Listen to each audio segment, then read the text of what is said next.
Bismillahirrahmanirrahim. Assalamualaikum warahmatullahi wabarakatuh. Alhamdulillahi rabbil alamin.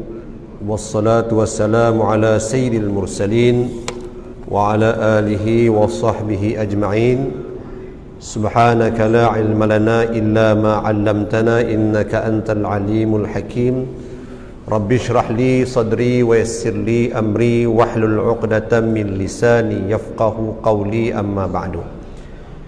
Alhamdulillah, kita bersyukur pada Allah Subhanahu wa taala kerana pada malam ni telah sekian lama lah kita ni tak berkuliah, tak diberikan peluang oleh Allah. Jadi pada malam ini kita walaupun di hujung minggu, jadi kita dah dapat satu kesempatan daripada Allah, kita sama-sama untuk menghabisi ataupun meneruskan misi kita untuk menambah ilmu pengetahuan, terutamanya berkaitan dengan akidah dan juga berkaitan dengan tasawuf. Jadi pada malam ini saya kira saya nak baca sebuah sikit lah, masa tak panjang. So pada malam ni kita ada dua buah kitab lah. Satu kitab namanya kitab ini Sifat 20, satu pengenalan asas. Ini bentuk kitabnya. Kitab ini kitab yang disusun oleh sahabat saya, Ustaz Muhadir bin Jul. Yang ni kitab yang paling mudah, yang paling latest lah. Kalau kita nak mengaji kitab turas, kitab yang kuning tu mungkin agak sukar untuk kita memahami. Payah nak faham. Satu, nak faham dia punya kalam perkataan ulama itu sendiri. Yang keduanya, kita nak memaham secara tuntas apa yang nak disampaikan oleh para masyayikh berkaitan dengan akidah. Okey. Dan yang keduanya saya nak baca juga sikit, sebab yang ni kita dah lama sebenarnya sambungan daripada kitab dulu ni kita mengaji waktu kuliah subuh, iaitu kitab Ayyuhal Walad. Kitab yang dikarang oleh guru kita juga, iaitu Al-Imam Al-Ghazali rahimahullahu ta'ala, ya. Yang ni kitab ni, Ayyuhal Walad. Kitab ni kalau orang yang ada kat dalam masjid ni ada dekat rak, insya-Allah boleh dapatkan kat rak lah. Okey, kita mulakan dulu pada malam ini berkaitan dengan tauhid. Okey, berkaitan dengan tauhid. Oleh kerana hari ini kita duduk di satu zaman yang cukup mencabar, satu zaman yang macam-macam dia punya cerita tentang berkaitan dengan pegangan ataupun akidah.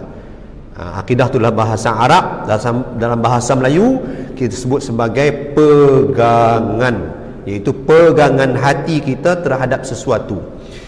Jadi oleh sebab itulah saya terpanggil untuk nak berikan sedikit sebanyaklah pengetahuan berkaitan ataupun kita sebut sebagai ulang kaji berkaitan dengan akidah. Sebab ini sangat penting tuan-tuan puan, memandangkan hari ini dekat media-media sosial terlalu banyak sekali bercakap berkaitan dengan akidah, sehingga kita sendiri keliru yang mana satu yang dikatakan akidah ahli sunnah wal jamaah yang sebenar, dan yang mana satukah akidah ahli sunnah wal jamaah yang kita katakan tidak benar. Nampak macam benar tapi tidak benar, kan? Ini lebih masalahnya. Ataupun kita sebut dalam bahasa Arab dia panggil kalimatul haq ala suratil batil. Nampak perkataan tu macam betul, tapi sebenarnya isi kandungannya banyak menyimpang daripada hakikat ahlus sunnah wal jamaah. Jadi tuan-tuan yang dirahmati oleh Allah Subhanahu wa taala, sama ada anda sekarang ni yang berada di rumah ataupun yang berada di dalam masjid ni, hendaklah kita ingat bahawa satu perkara, ya tuan-tuan dan puan, Imam As-Sanusi ada menyebutkan di dalam matan Ummul Barahin. Kalau kita mengaji sekolah-sekolah pondok dulu, kita akan jumpa satu kitab tauhid namanya matan Ummul Barahin.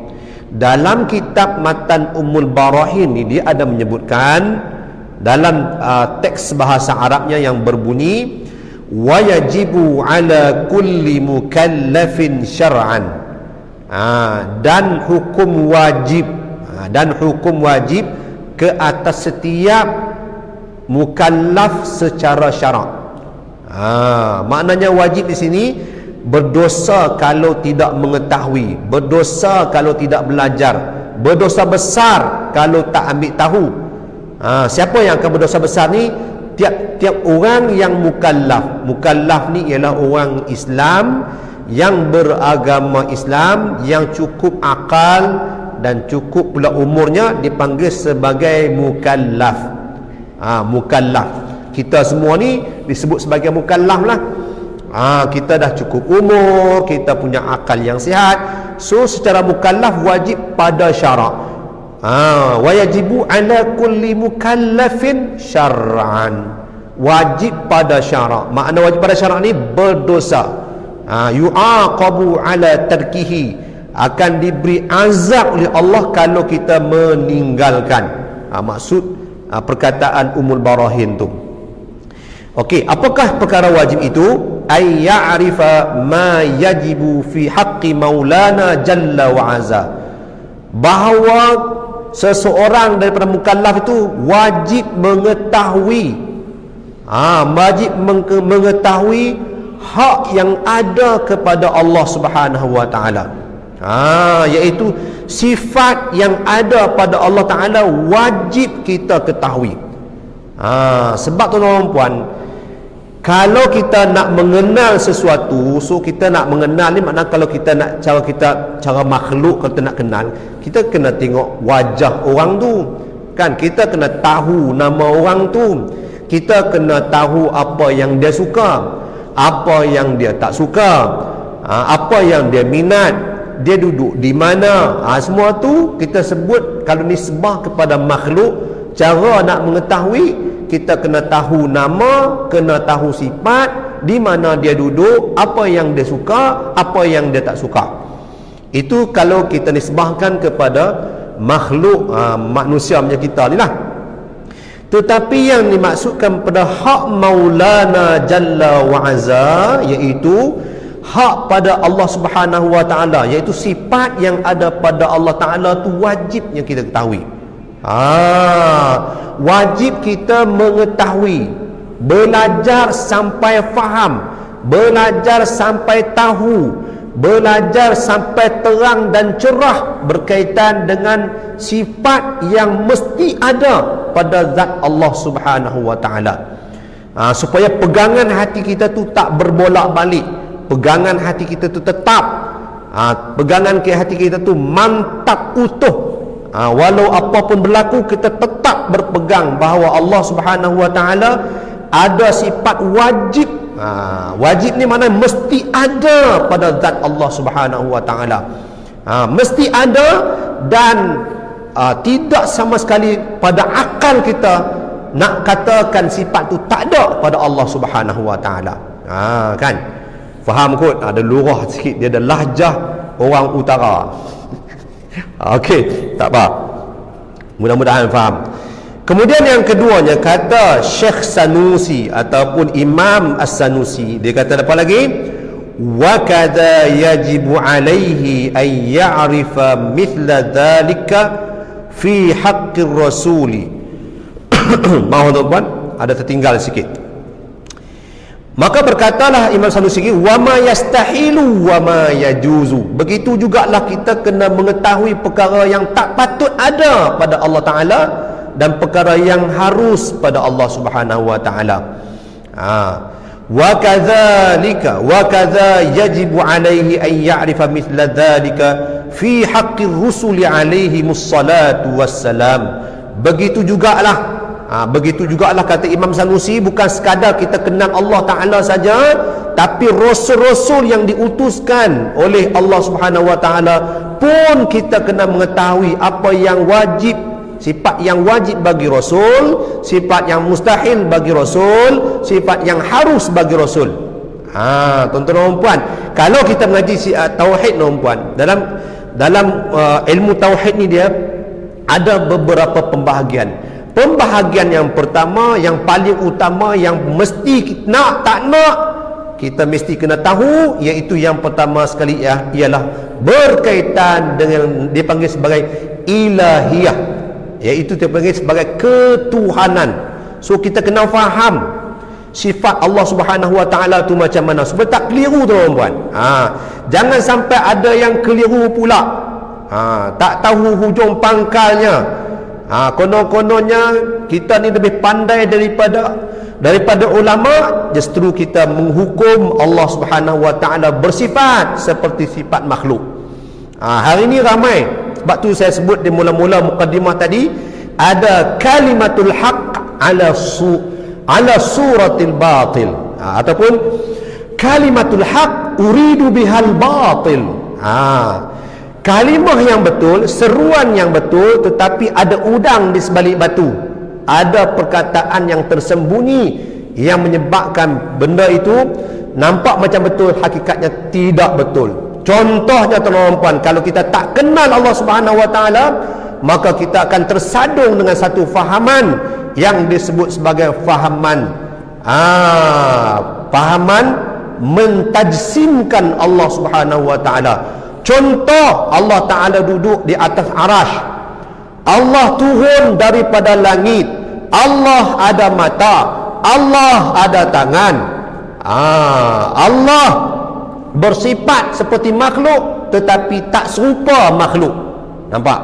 Kenapa jadi macam tu? Sebab tidak ada satu manhaj, satu peraturan untuk mengenal Allah Subhanahu Wa Taala, dan peraturan dan juga metodologi yang disusun oleh ulama telah pun menyebutkan bahawasanya kalau kita nak kenal Allah, hendaklah kita mengenal dengan cara mengenal sifat wajib, mengenal sifat mustahil, mengenal sifat harus bagi Allah Subhanahu Wa Taala.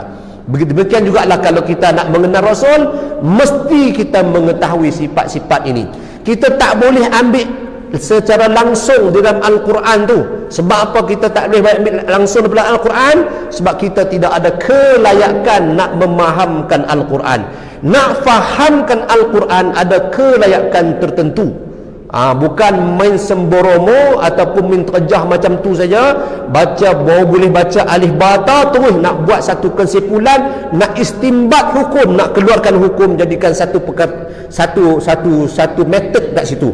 Contohnya Allah Subhanahu Wa Taala sebut dalam Al-Quran, Ar-Rahmanu 'alal 'arsy istawa. Hari ini banyak nak bicarakan tajuk-tajuk yang macam ni. Kalau kita buka Facebook, buka YouTube, akan jumpa lah makhluk-makhluk Allah yang asyik sangat nak bincangkan tentang sifat-sifat yang ada kesamaran antara Allah dan juga makhluknya. Contohnya ayat Al-Quran tadi, Ar-Rahmanu 'alal 'arsy istawa. Tuhan yang Rahman itu bersila di atas arash. Itu adalah satu terjemahan daripada ayat suci Al-Quran. Dan ramailah orang yang tak berapa faham, berpegang dengan Allah Ta'ala, yes, bersila di atas arash, tapi tak serupa dengan sila kita. Allah duduk di atas arash, tapi tak serupa macam kita duduk di atas kerusi. Kat situ jadi nampaknya kalimatul haq dekat situ macam seolah-olah macam betul, seolah-olah macam tepat perkataan tu, sebab Allah sendiri yang menyebutkan Ar-Rahmanu 'alal 'arsy istawa. Tuhan yang Rahman duduk di atas aras. Kalau kita tak berpegang dengan Al-Quran, nak pegang dengan benda apa? Sedangkan Allah suruh kita pegang dengan Al-Quran. So sekarang Al-Quran sendiri menyebutkan bahawa Tuhan yang Rahman duduk di atas arash. Kenapa tak nak beriman? Kalimatul haq nampak macam betul, uridu bihal batil, tetapi di sebalik itu hakikatnya adalah sesat lagi menyesatkan, kerana menyamakan Allah dengan makhluk. Oleh sebab itu tuan-tuan, ulama dah pensusun satu metod untuk kita nak memahamkan, nak berpegang dengan akidah, iaitu dengan meletakkan syarat, mesti wajib kita belajar sifat yang wajib bagi Allah, sifat yang mustahil bagi Allah, sifat yang harus bagi Allah. Barulah kita faham bahawa ayat Al-Quran di dalam yang termaktub dalam Al-Quran tu bukan semboromo kita ambil dan kita pakai sebagai satu pegangan akidah kita.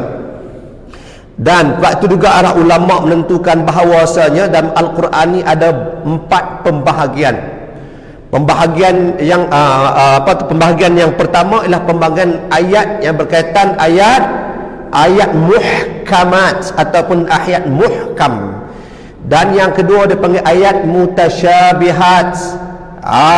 Ayat mutasyabihat. Kemudian yang ketiga dia panggil ayat mutasyabihat juga, tapi mutasyabihat tidak ada kaitan. Yang pertama mutasyabihat al-muta'alliqatu bi sifatillah subhanahu wa ta'ala. Iaitu sifat mutasyabihat yang pertama berkait apa dengan sifat-sifat ketuhanan Allah. Dan yang kedua ayat mutasyabihat yang ghairu muta'alliqah, yang tidak ada berkait rapat dengan Allah Subhanahu wa taala. Dan yang keempatnya adalah ayat qisas ataupun ayat-ayat berkaitan dengan kisah-kisah para anbiya. Jadi tuan-tuan dan puan, kalau kita perhatikan tuan-tuan dan puan, dalam metod untuk nak memahamkan akidah, mesti yang pertama sekali ulama meletukan bahawa metodnya berpegang terlebih dahulu dengan ayat yang muhkam. Ayat muhkamnya ayat yang terang, ayat yang jelas, ayat yang tak perlu ambil masa yang panjang untuk kita memahaminya. Contohnya aqimus salah, dirikan kamu akan sembahyang. Dirikan kamu akan sembahyang. Wa atuz zakah, keluarkan kamu akan zakat. Semua tu ayat-ayat muhkamat dipanggil. Ayatnya jelas. Kemudian Al-Quran juga sebut dalam Al-Quran, kan, laisa kamitslihi syai'un, tidak ada sesuatu pun yang menyamakan Allah. Tidak ada sesuatu pun makhluk yang menyamakan, yang sama sifatnya dengan Allah Subhanahu wa taala. Ayat itu ayat yang muhkamat, ayat yang muhkam. So apabila datang pula ayat yang mutasyabihat, iaitu ayat yang kesamaran, yang buatkan kita jadi wumu dalam bahasa orang Kedah. Wumu, keliru, pening lalat. Tak tahu nak cerita, tak tahu nak faham macam mana ni.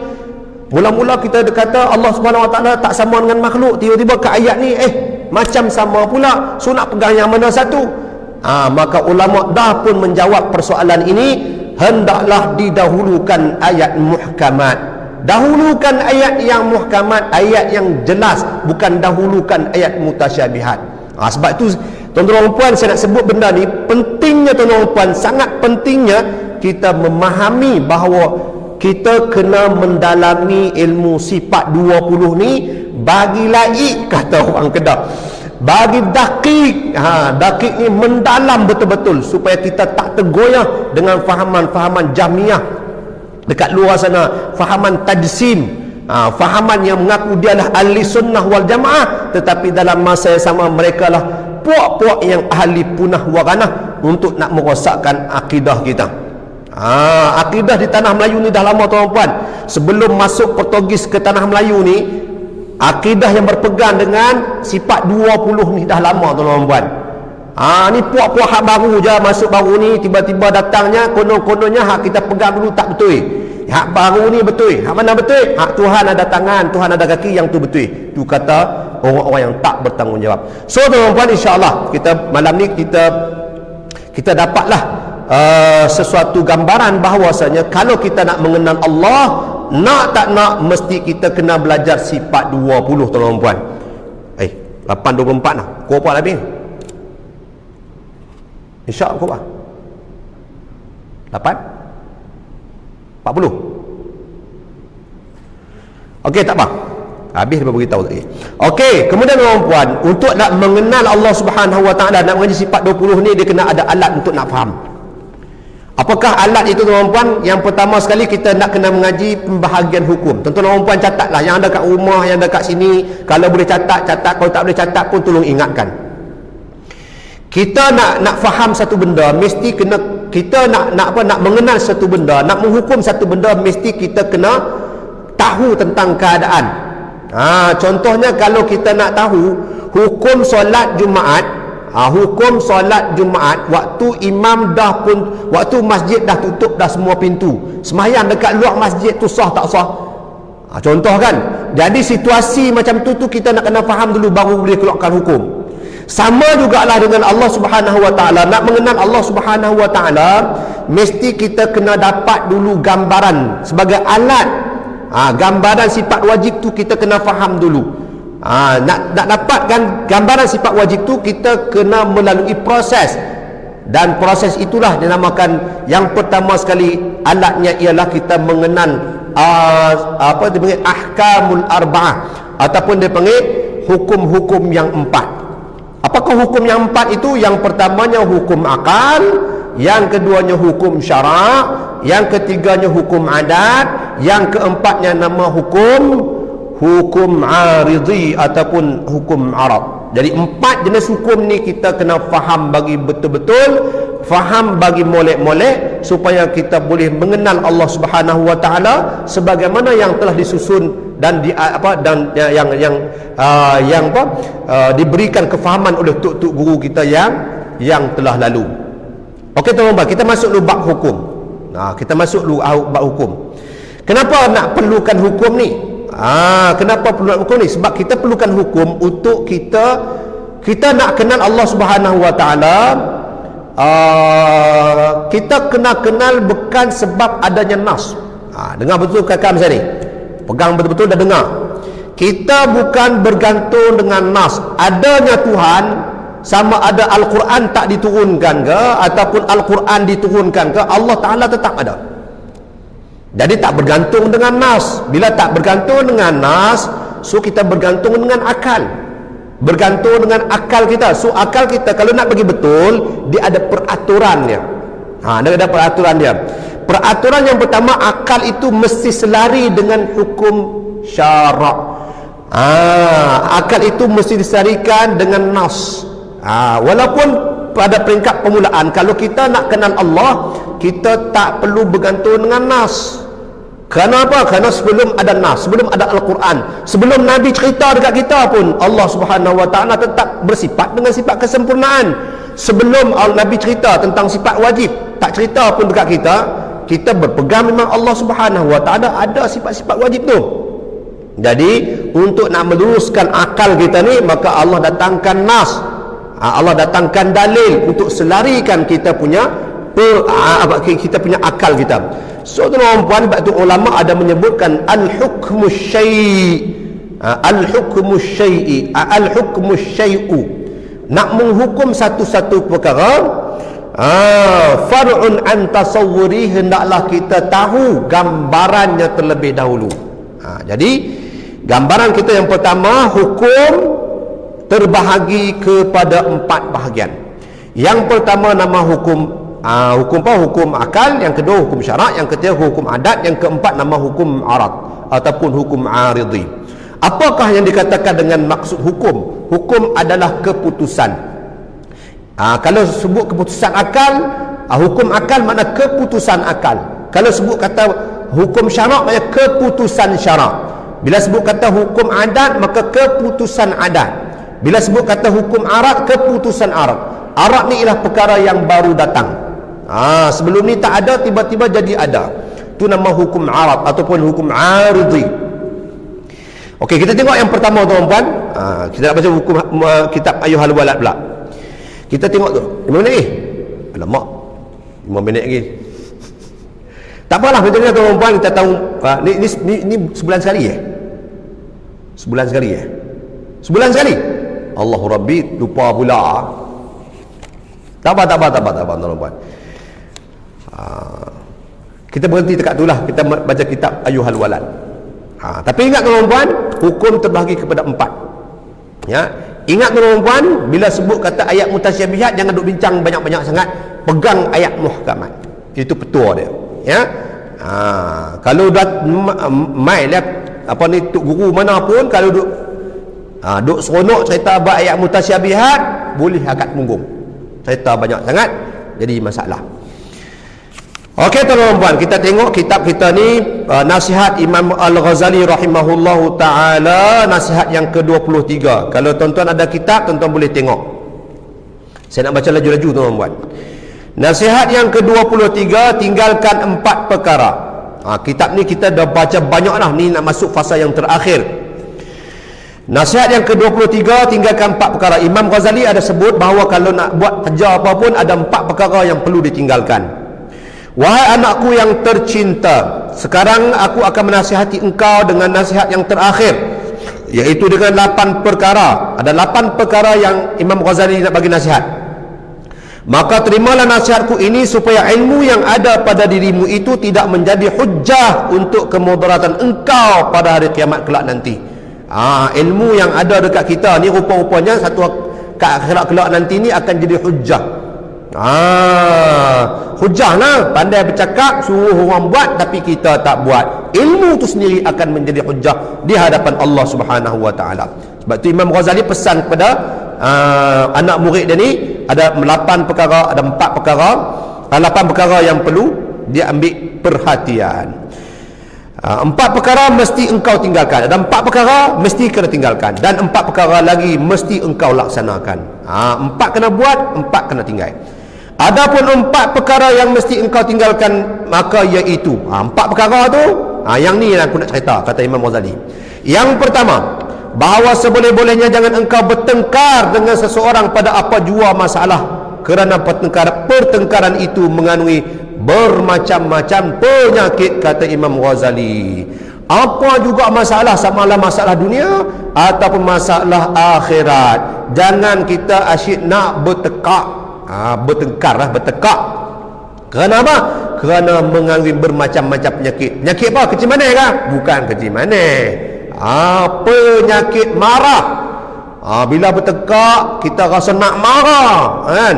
Bila bertengkar kita rasa nak, aku tumbuk dia ni, percuma yang marah.